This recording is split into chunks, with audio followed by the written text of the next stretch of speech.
जय हिंद दोस्तों, मैं आपका दोस्त अनिल कुमार और आप देख रहे हैं हमारा YouTube channel to the point education. प्यारे बच्चों, आज है 5 अक्टूबर 2022 और आज की हम जितने भी इंपॉर्टेंट क्वेश्चन होते हैं कॉम्पिटिटिव एग्जाम में, खासतौर से करंट अफेयर्स का, उसको लेते हैं। आज आपकी जो क्लास है दोस्तों थोड़ी सी लेट हो गई है। हम इसको रात में अपलोड कर पा रहे हैं क्योंकि आज थोड़ा सा मौसम ज़्यादा खराब होने की वजह से इलेक्ट्रिसिटी की प्रॉब्लम थी, थोड़ी बिजली की परेशानियां थी। इस वजह से क्षमा चाहेंगे इसके लिए कि आज हम आपको सुबह ये वीडियो अपलोड नहीं कर पाए, इसलिए आज शाम को ही ये वीडियो बन रही है और अपलोड होगी। ठीक है, तो आज की मैंने आपको बताया कि जितने भी कॉम्पिटिटिव एग्जाम होते हैं लगभग सब में करंट अफेयर्स के क्वेश्चन जरूर आते हैं। सिलेबस में आपके करंट अफेयर्स जरूर होता है, इसलिए ये बहुत ही इंपॉर्टेंट सेगमेंट है। ये हमारा डेली डोज है आपके लिए, जो हम डेली प्रोवाइड करते हैं। लगभग 30 मिनट के आसपास, 30 से कम मिनट में ही ढेर सारा क्वेश्चन कोशिश होती है कि उसको आप तक बता पाए, डिस्क्राइब कर पाए और साथ में उसके क्वेश्चन फॉर्मेट भी कर पाए। ठीक प्यारे बच्चों, तो आइए आज का पहला क्वेश्चन लेते हैं। आज का पहला क्वेश्चन क्या है? विश्व पर्यावरण दिवस। ठीक, क्या है पहला क्वेश्चन? विश्व पर्यावरण दिवस। ठीक, पहला जो हम अमूमन लेते हैं वो लेते हैं कोई ना कोई डे। मैंने आपको बताया कि कोई ना कोई डे लिया जाता है। पहला क्वेश्चन पर्यावरण दिवस, जिसको habitat day, world habitat day भी कहते हैं। कब होता है प्यारे बच्चों? ये 3 अक्टूबर को मनाया जाता है। 3 अक्टूबर को, ठीक, इस बार मनाया गया 3 अक्टूबर 2022 को मनाया गया। ठीक है, 3 अक्टूबर 2022 को प्यारे बच्चों मनाया गया है। ये असल में होता क्या है कि ये अक्टूबर का जो प्रथम सोमवार पड़ता है। ठीक, ये जो विश्व पर्यावरण दिवस होता, विश्व पर्यावरण दिवस, ध्यान रखिएगा, हैबिटेट डे, ये क्या होता है प्यारे बच्चों की जो अक्टूबर माह का, अक्टूबर का जो पहला सोमवार पड़ता है, पहला सोमवार पड़ता है, उसी दिन मनाया जाता है, जो इस बार 3 अक्टूबर को पड़ा है। ठीक, 3 अक्टूबर को पड़ा, इसलिए विश्व पर्यावरण दिवस 3 अक्टूबर को मनाया जाता है। ठीक, तो आइए देख लेते हैं अब इसमें है क्या थीम। पहले देख लेते हैं कि थीम क्या है इसकी। मैंने आपको बताया कि 2022 की थीम क्या है। थीम आपकी है दूरी का ध्यान रखें, किसी को भी पीछे मत छोड़ो। ठीक, क्या है? दूरी का ध्यान रखें, किसी को भी पीछे मत छोड़ो। ठीक है, दूरी का ध्यान रखें, किसी को भी पीछे मत छोड़ो। और थोड़ा सा और है, और पीछे मत रहो। ठीक, थोड़ो के बाद है क्या? और पीछे मत रहो। ठीक है, और पीछे मत रहो, ये है आपका इसकी थीम। मेनली क्या है? विश्व पर्यावरण दिवस यानी हैबिटेट डे क्या कहता है? ये कहता है आवासों की स्थिति और सभी के लिए पर्याप्त आश्रय। मतलब ये है कि पर्यावास मतलब सभी के लिए पर्याप्त आश्रय। जो व्यक्ति जहां रह रहा है उसको कम से कम एक छत या किसी प्रकार का आश्रय जरूरी है, उसको मिले आश्रय। मैंने आपको बताया है कि लगभग जितने भी डेज होते हैं, दिवस होते हैं, वो जागरूकता के लिए होते हैं। ठीक, कि जागरूकता फैलाई जा सके आम जनमानस में, यानी कि लोगों में। इसीलिए ध्यान रखें 3 अक्टूबर को मनाया जाता है और मैंने आपको इसकी थीम भी बता दी। आगे क्वेश्चन लेते हैं, अगला क्वेश्चन लेते हैं। आज थोड़ा सा विलंब हो गया प्यारे बच्चों, इसलिए परेशान मत होइए। क्वेश्चंस आपके कोई भी जाया नहीं होंगे किसी भी तरीके का। अगर इंपॉर्टेंट क्वेश्चन होगा जो आपके तक कुछ लाना है, उसको जरूर लाएंगे।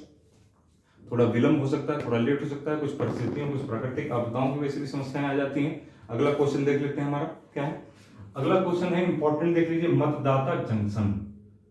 ठीक, मतदाता, मैंने आपको बताया है पहले, बता दें, मतदाता जंक्शन ऐसे करके ही दे देगा आपके एग्जाम में। निम्नलिखित में से मतदाता जंक्शन क्या है, या निम्नलिखित में से मतदाता जंक्शन से क्या आशय है, ABCD करके। ठीक, तो अगर आपने नहीं पढ़ा होगा तो ये आपको हवा तक नहीं लगेगी क्या मतदाता जंक्शन। ये क्या है? ये है आकाशवाणी पर 1 वर्ष के लिए। आकाशवाणी पर क्या है, जो चुनाव आयोग है उसने क्या किया है कि आकाशवाणी पर, आकाशवाणी, ठीक, पर पूरे वर्ष चलने वाला एक रेडियो प्रोग्राम है। पूरे वर्ष चलेगा ये रेडियो प्रोग्राम, जिसका नाम है मतदाता जंक्शन। रेडियो प्रोग्राम है ये, ठीक, पूरे वर्ष आएगा। इसमें क्या किया जाएगा, मतदाताओं को जागरूक किया जाएगा। क्या किया जाएगा, जो मतदाता हैं उनको क्या किया जाएगा, जागरूक किया जाएगा, ठीक, जागरूक किया जाएगा अपने मत देने के लिए, यानी कि वोटिंग करने के लिए जागरूक किया जाएगा पूरे वर्ष, ठीक है।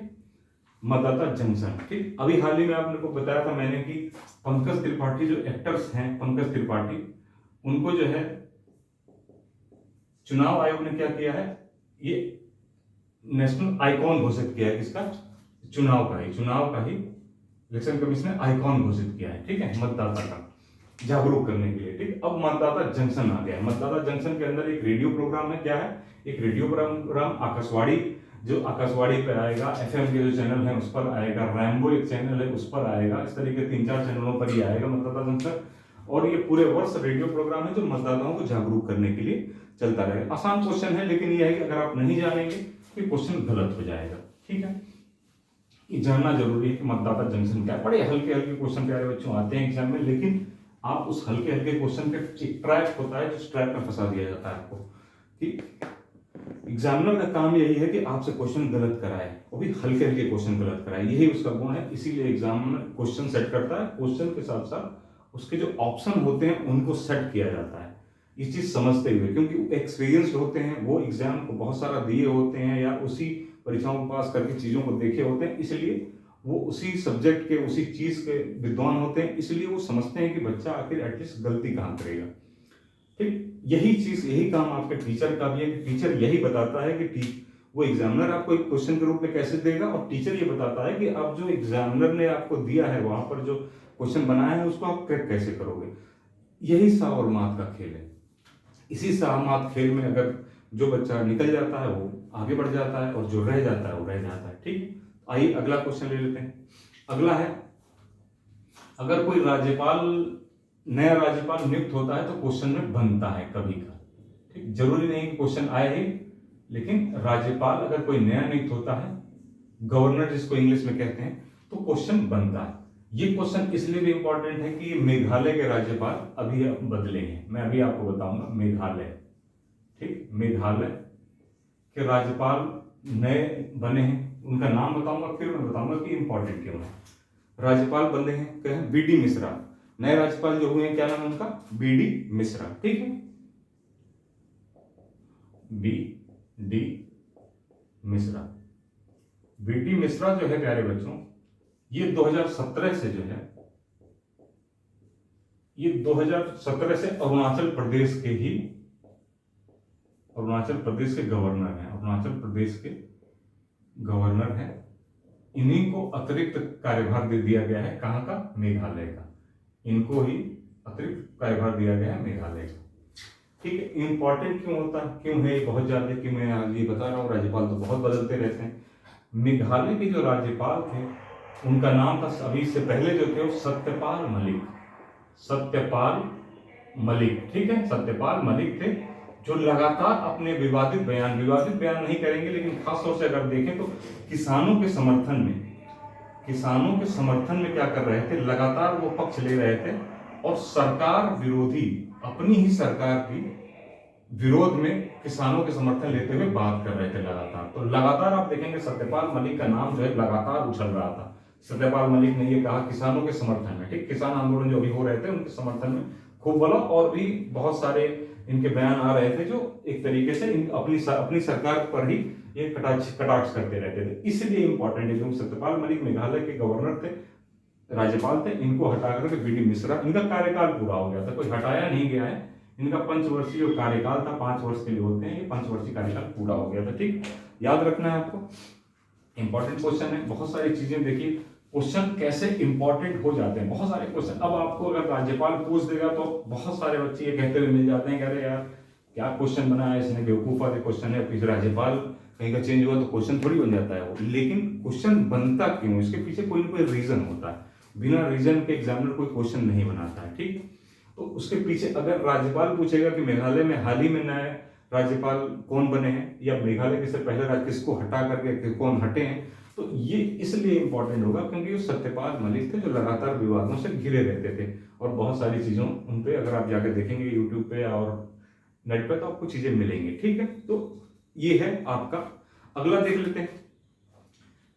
मैंने कहा था कि नोबेल पुरस्कार जो होते हैं, नोबेल पुरस्कार दिए जाने लगे हैं। इससे पहले चिकित्सा यानी मेडिसिन का मिला था, अब भौतिकी का मिल गया। मैंने आपको बोला भी था कि मैं जिस दिन ये सब कुछ सारे नोबेल दे दिए जाएंगे, सबके भौतिक का मिलता है, रसायन का मिलता है, चिकित्सा का मिलता है, साहित्य का मिलता है, ठीक, नोबेल का शांति पुरस्कार मिलता है, तो मैंने आपको बोला था कि जिस दिन सारे मिल जाएंगे उस पर एक वीडियो बना करके अच्छी तरीके से लगभग एक जगह प्रोवाइड कर दूं। लेकिन चूंकि धीरे धीरे दिए जा रहे हैं तो मैं सोच रहा हूं एक बार और आपको बताता चलूं, और वीडियो जो है एक बार और बना दूंगा। मतलब ये एक तरीके से आपका रिवीजन ही होगा। तो भौतिकी का नोबेल पुरस्कार अभी हाल ही में दिया गया है। कौन है आइए देख लेते हैं। पहले लगभग 3 लोगों को दिया गया है भौतिकी का नोबेल पुरस्कार। ठीक है, 3 लोगों को दिया गया है। आइए देख लेते हैं कौन कौन है। तो पहले हैं अलेन एस्पेक्ट। ठीक, क्या है? अलेन एस्पेक्ट। ठीक, एस्पेक्ट। इन सब पर विस्तृत से बात होगी नए वीडियो में, एक वीडियो में जिस पर हम बनाएंगे। ठीक, अलेन एस्पेक्ट। तो अलेन एस्पेक्ट जो है कहाँ के रहने वाले? फ्रांस के वैज्ञानिक हैं। ठीक है, फ्रांस के वैज्ञानिक हैं। दूसरे नंबर पे किनको मिला है?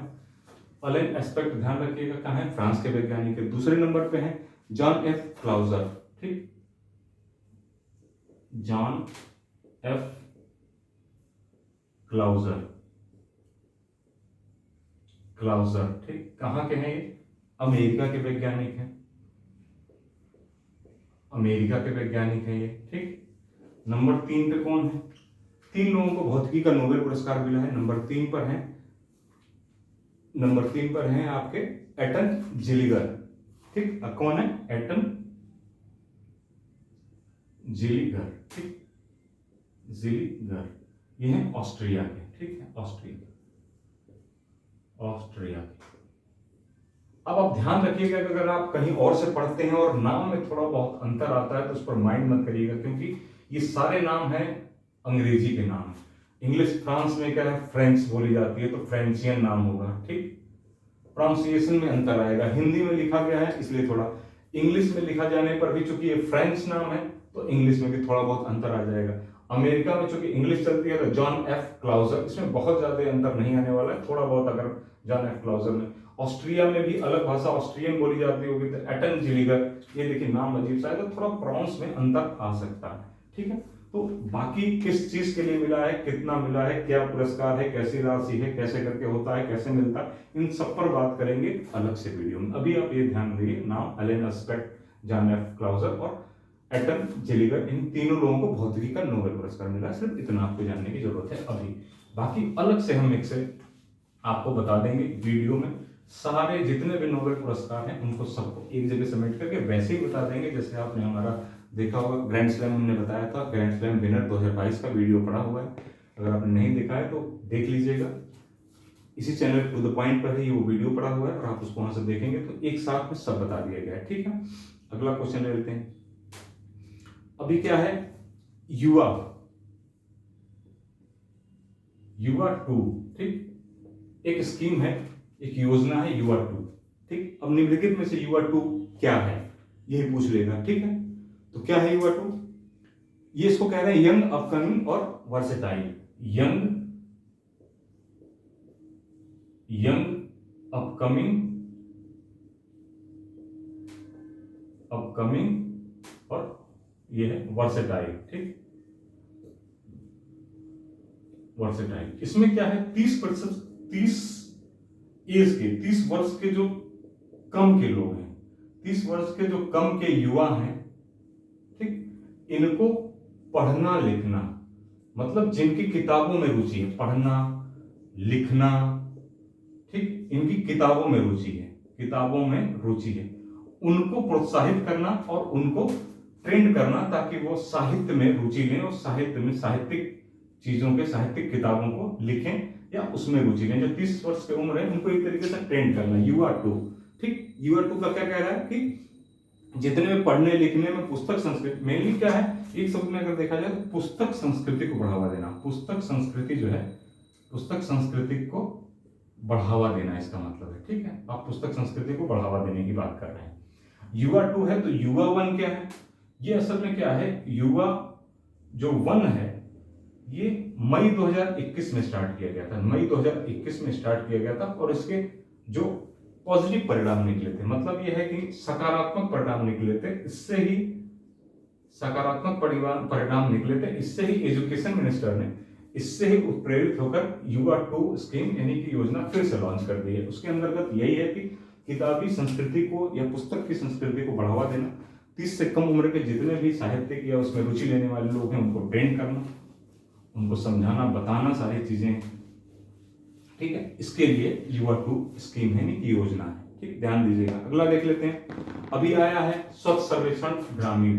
इससे पहले हमने देखा था कि स्वच्छ सर्वेक्षण जो है, स्वच्छ सर्वेक्षण ग्रामीण, ठीक, ग्रामीण।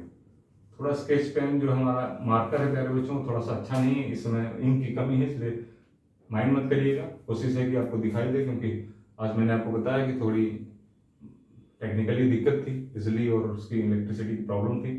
तो 2022, ठीक, अभी हमने आपसे बात की थी इससे पहले कि स्वच्छ सर्वेक्षण ग्रामीण की जगह शहरी स्वच्छ सर्वेक्षण आया था, जिसको राष्ट्रपति द्रौपदी मुर्मू जी ने जारी किया था, और उसमें 1 नंबर पे इंदौर था, 1 नंबर पे सबसे स्वच्छ जो था इंदौर था, नहीं मध्य प्रदेश, ठीक, मध्य प्रदेश का होता। वैसे ही सर्वेक्षण ग्रामीण आया है, ठीक, इसमें भी रैंकिंग दी गई है, ये भी आपका जो है राष्ट्रपति द्रौपदी मुर्मू जी जो ही जारी किया गया है। तो इसमें प्रथम स्थान पर है तेलंगाना, इसमें प्रथम स्थान पर है तेलंगाना, नंबर 2 पे है हरियाणा, और नंबर 3 पर है आपका तमिलनाडु, ठीक है, तमिलनाडु, ठीक, तमिलनाडु, ठीक है, तेलंगाना फिर तमिलनाडु। ध्यान देने वाली बात है 1 नंबर पे, तो मेनली इंपॉर्टेंट जो है वो 1 नंबर पे है, ध्यान दीजिएगा।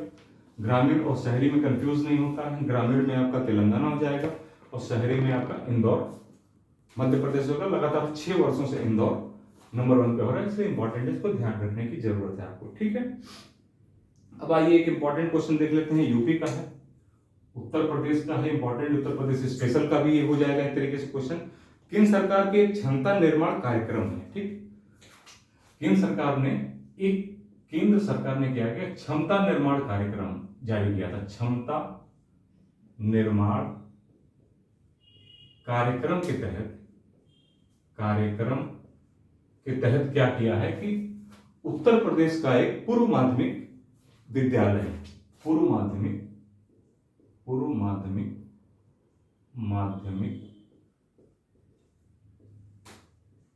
विद्यालय का चयन किया है। किस लिए?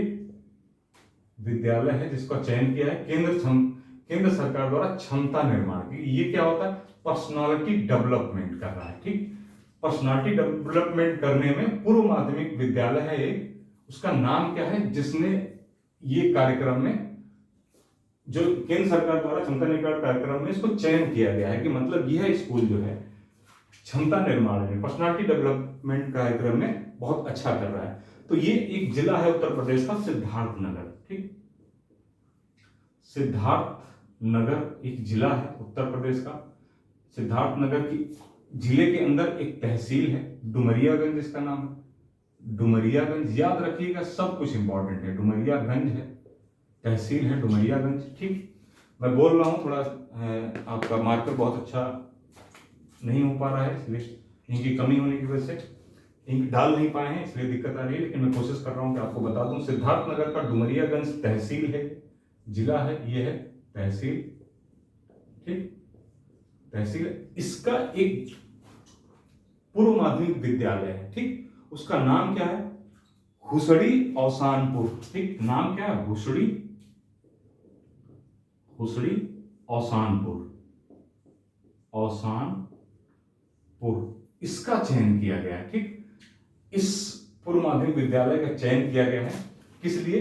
केंद्र सरकार की क्षमता निर्माण कार्यक्रम में इसका चयन किया गया है। इंपॉर्टेंट क्वेश्चन है, एक तो उत्तर प्रदेश स्पेशल का भी पार्ट हो जाएगा, और वैसे भी इंपॉर्टेंट जो केंद्र सरकार की क्षमता निर्माण का, कहां पे? सिद्धार्थनगर के डुमरियागंज एक तहसील है, उसके अंतर्गत खुसड़ी औसानपुर गांव है, ये ग्राम, और इसमें ही ये गांव है, ये इसमें ही ये पूर्व माध्यमिक विद्यालय है, यही पूर्व माध्यमिक विद्यालय खुसड़ी औसानपुर। ठीक, तो लगभग अब ये है प्यारे बच्चों की लगभग किसी तरीके से आज जो है उम्मीद थी कि क्लास नहीं हो पाएगी, लेकिन कोशिश रहेगी किसी तरीके से, चूंकि ये हमारा करंट अफेयर्स का डेली डोज है तो आप तक किसी तरीके से पहुंचाई जाए इसको शाम तक, इसलिए थोड़ा सा विलंब हो गया है, इसके लिए क्षमा चाहेंगे, सॉरी इसके लिए। लेकिन हमारा संकल्प यही है कि चाहे कुछ भी हो जाए, अगर आज शाम को नहीं हो पाता तो आज का और कल का दोनों मिला करके आपको कल बताते, थोड़ी लंबी क्लास हो जाती लेकिन बताते जरूर, कोई चीज मिस नहीं होगी, आपके क्वेश्चन कोई मिस नहीं होंगे, ये बात ध्यान रखिएगा आप। आगे अगर आप हमसे जुड़े हुए हैं तो आपको कहीं ना कहीं आपको इन्फॉर्मेशन, जो भी कॉम्पिटेटिव एग्जाम, चूंकि ये मजाक की बात नहीं है, अगर सपोज करो कि यहाँ से अगर एक क्लास अगर हमारी मिस होती है, एक क्लास मिस होने का मतलब है कि लगभग 10 क्वेश्चन अगर बाहर गए और 10 क्वेश्चन में से 2 क्वेश्चन भी आपके एग्जाम में पूछ दिया और हमारी गलती से आप क्वेश्चन बाहर हो जाएंगे, क्योंकि जितने भी अच्छे लड़के होते हैं प्यारे बच्चों, लगभग यही 2 क्वेश्चन, 1 क्वेश्चन, लगभग 5 क्वेश्चनों का ही फेयर होता है सारा गेम। 5 क्वेश्चन से अच्छे लड़के बाहर और अंदर होते हैं। 5 क्वेश्चन में से 1 क्वेश्चन, 2 क्वेश्चन, 3 क्वेश्चन, 4 क्वेश्चन की बात कर रहा हूँ। 5 क्वेश्चन, ये नहीं कि 5 क्वेश्चन नहीं, कुछ बच्चे 1 क्वेश्चन से बाहर होंगे, कुछ बच्चे 2 क्वेश्चन से बाहर होंगे, इस तरीके से।